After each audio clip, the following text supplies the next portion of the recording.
Hey, what's up, guys? Chris here, and today we are going to talk about the Week 1 game between the Chicago Bears at Houstan Texans. Here to provide you guys with the game analysis for this. So let's go ahead, let's get into it. And Houston wins the toss. They elect to receive, and they come out giving it to Lamar Miller. He takes it for 8 yards. So right off the bat, they're giving it to Miller. Great stuff, great stuff. The real question was going to be, how was Brock Osweiler going to perform? A lot of people think he got overpaid. Wasn't that good for how much money they were giving him. So a lot of eyes on him in this game. And they would start to move the ball down the field a little bit.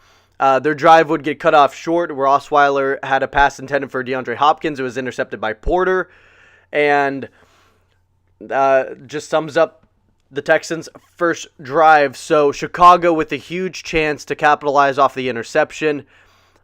They take the ball, 8 plays, 75 yards, resulting in a Jeremy Langford 1-yard touchdown, putting Chicago up 7-0. Chicago had a lot of questions coming into this season with the fact that they lost 2 offensive stars in Matt Forte and Marshall.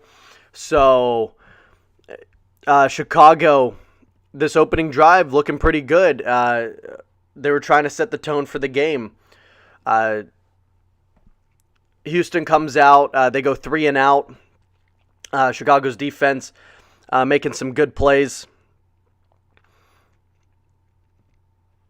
Chicago comes back out after that.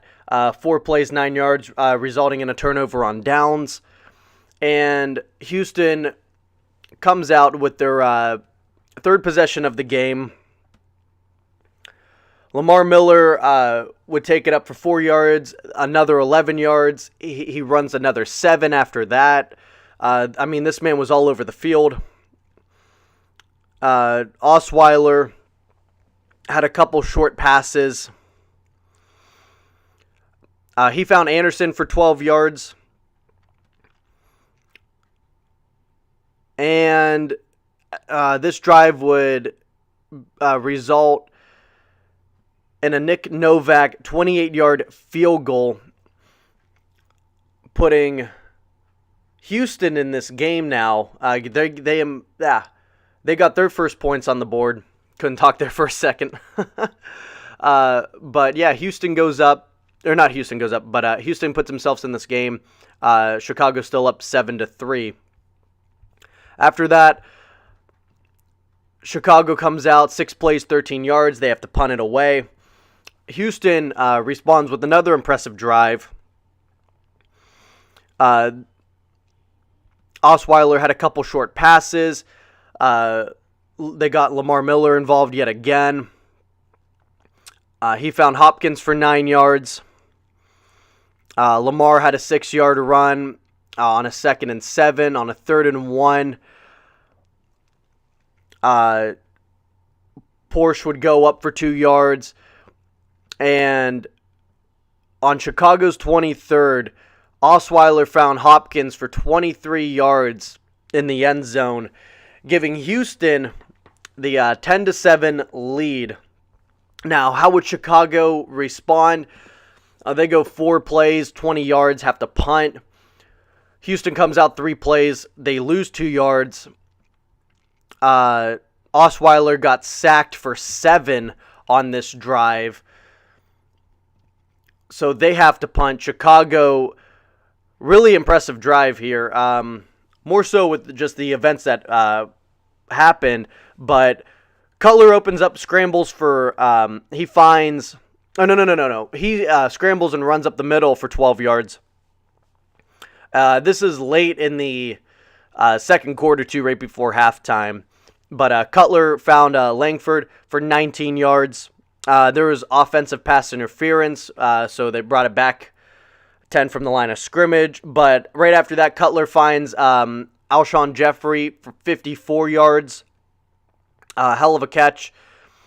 And with the 1st and 10 on Houston's 19, Cutler found Eddie Royal for 19 yards.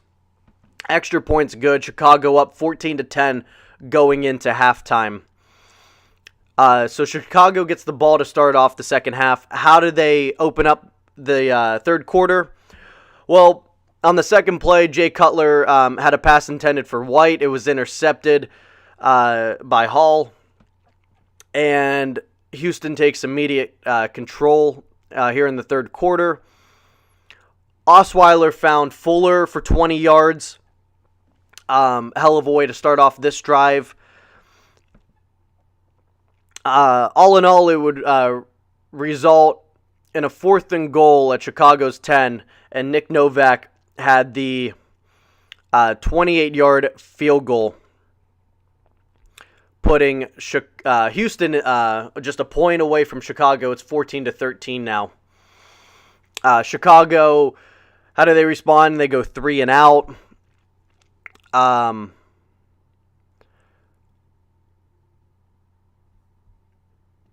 Houston gets the ball after that. They go 3 and out. Both teams' defenses coming up strong. Negative yards on both those drives, for both teams. After that, Chicago goes 4 plays, 23 yards. They have to punt. Houston, 6 plays, 21 yards. They punt. Chicago's got to punt again. Houston would put up a drive, resulting in a touchdown. Brock Osweiler found Lamar Miller early for 6 yards. He found Fuller again for another 27 yards. He found Fuller all day in this game.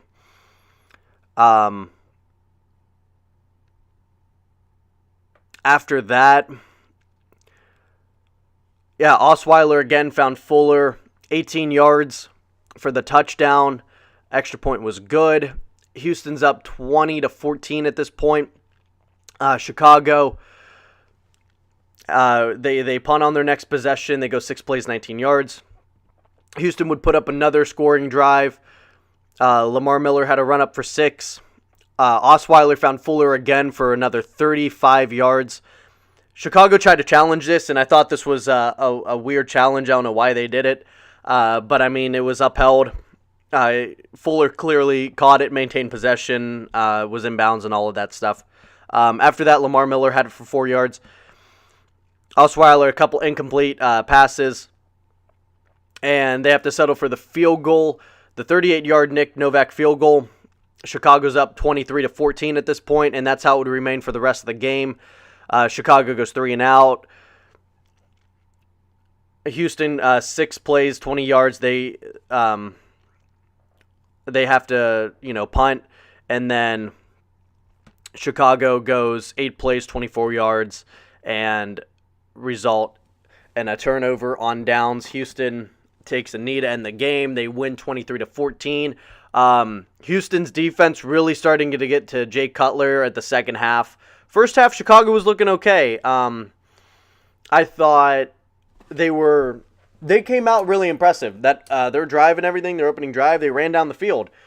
Somewhere along the way, Houston made those adjustments, man, and Chicago was their offense was never able to respond. The offensive line really wasn't holding up for Jay Cutler. They got to him a bunch of times near the end of the game. He took some hits. So that's something Chicago's going to have to work on, pass protection in terms of protecting Cutler. So offensively, they look strong. They weren't able to hold it together, and that's going to be a key to how they perform throughout the year. If you take just that first half, they looked good. It looked like they were somewhat, replacing, that role of Forte and Marshall. But they weren't able to keep it together for the whole game. In terms of stats, we'll go into this for a little bit. Houston, Brock Osweiler, 22 for 35, 231 yards, 2 touchdowns, 1 interception. Not a bad game. He took some chances. He really did. There were a couple plays where it looked like he could have been picked off. There's a couple of them. So he's probably going to have to make some smarter decisions in terms of not trying to force things. That was one thing in their opening drive. He really tried to force that throw. And he actually threw it behind his receiver. who was it off the? Let me go back to that real quick. Yeah, it was intended for Porter, and he threw it right behind him. So, oh no. It was intended for Hopkins. Porter intercepted it. But yeah, he threw it right behind Hopkins. So Osweiler's got to work on not forcing things. Cutler went 16 for 29, started to really lose it near the end of the game. There was a lot of incompletes. I mean, they were going 3 and out, 3 pass plays in a row, just trying to gain some yards, being down 2 scores. So he had 216 yards, a touchdown, and an interception. As for the rushing, Lamar Miller, 28 carries, 106 yards. He had a pretty good game. And then Osweiler had it four times for 14 yards on some scrambles. Chicago's rushing, Jeremy Langford had 17 carries, 57 yards, and a touchdown. Not a bad game. Cutler, 2 for 12. As for the receiving, Fuller leading Houston, 5 receptions, 107 yards, 1 touchdown. His longest was 35. He had a monster game. Osweiler was able to find him almost any chance he got when he needed a big play. DeAndre Hopkins, 5 for 54 and a touchdown. As for Chicago, Alshon Jeffrey, 4 for 105. He had a pretty good game. His longest was 54. And Eddie Royal had 4 for 57.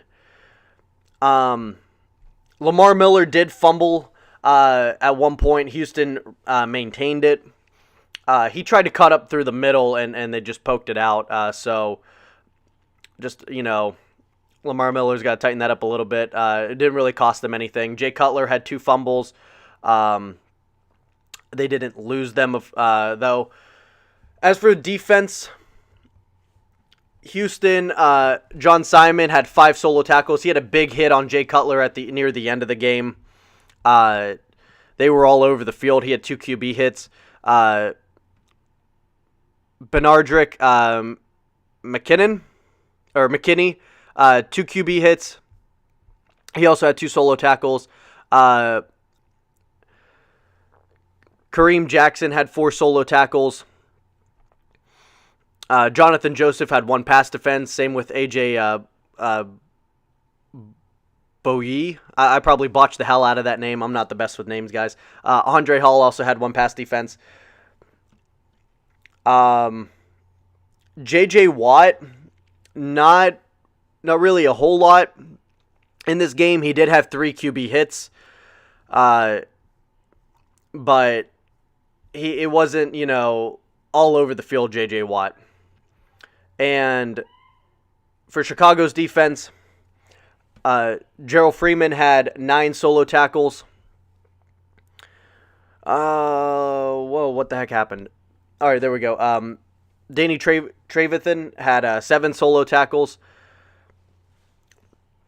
And Harold Jones, Cordy had 4 solo tackles. Jacob Glenn also had 2 pass defenses. Eddie Goldman had 2 QB hits. So, Chicago's defense was... They were solid. It's just their offense really couldn't produce a whole lot. They made some mistakes, of course, letting guys get open. There were a couple things that, Houston, receiving-wise, it's not like Chicago's really going to be able to do much. But all in all, Houston getting the W, 23-14. That was your recap and analysis for this game, guys. Hope you enjoyed it. Hope you guys are having a blast here, trying to put out all the different content we got. We got the wrestling talk, we got the NFL talk, we got the MMA talk, all here at Bringing the Heat on the channel. It's a good time, I'm going through all these games individually, giving you guys your game-by-game analysis. It's been fun. So, we're going to try and keep it up. Hope you guys check out some of the games already done. I've already done, and be on lookout for more to come. So with all that being said, I'm going to get going. You guys have a good one. I'll talk to you guys on the next video.